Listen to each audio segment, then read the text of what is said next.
भारत का संविधान लोक की गरिमा के लिए तंत्र को मजबूत करता है। लोकतंत्र अमर रहे, इसके लिए यह खुद में संशोधन की व्यवस्था करता है। हाशिए के लोग जब सत्ता में होते हैं तब संविधान ताकत में होता है,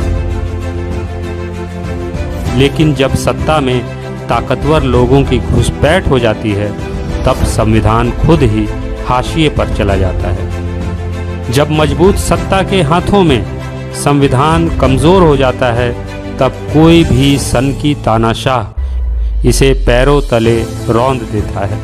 लेकिन ये किताब अपनी पवित्रता कभी खोती नहीं। निरंकुशता कितनी भी कठोर हो, हर बार ये किताब प्रस्तावना के अस्तित्व के साथ ही डेमोक्रेसी के भविष्य को भी आने वाली पीढ़ियों के लिए बचा लेती।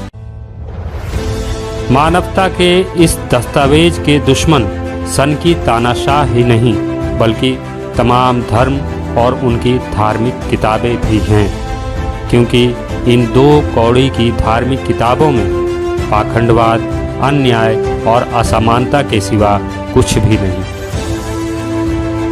तमाम धार्मिक किताबें ईश्वरवाद की आड़ में धनिकों के लूट को, मठाधीशों के झूठ को जस्टिफाई करती हैं। ये किताबें भाग्यवाद के जरिए गरीबी को स्थायी बनाए रखती हैं और अमीरों को हरामखोरी की छूट देती हैं।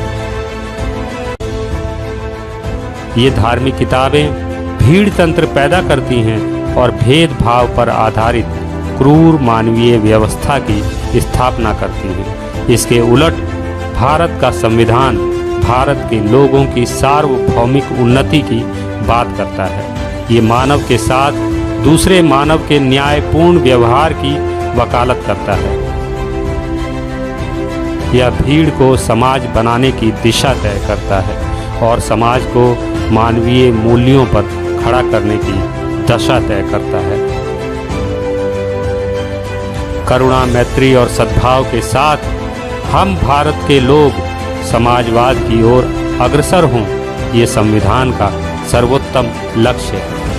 तर्क, न्याय और समता के साथ हम भारत के लोग उज्जवल भविष्य की ओर बढ़े चलें, ये संविधान का परम उद्देश्य है।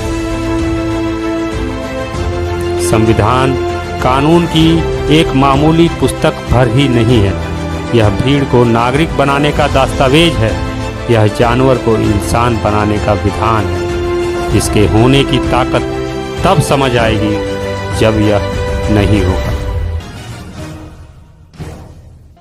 अगर आप मेरे विचारों से सहमति रखते हैं तो मुझे इस नंबर पर आर्थिक सहयोग भेज सकते हैं। मुझे आपके सपोर्ट की ज़रूरत है। इंसानियत जिंदाबाद।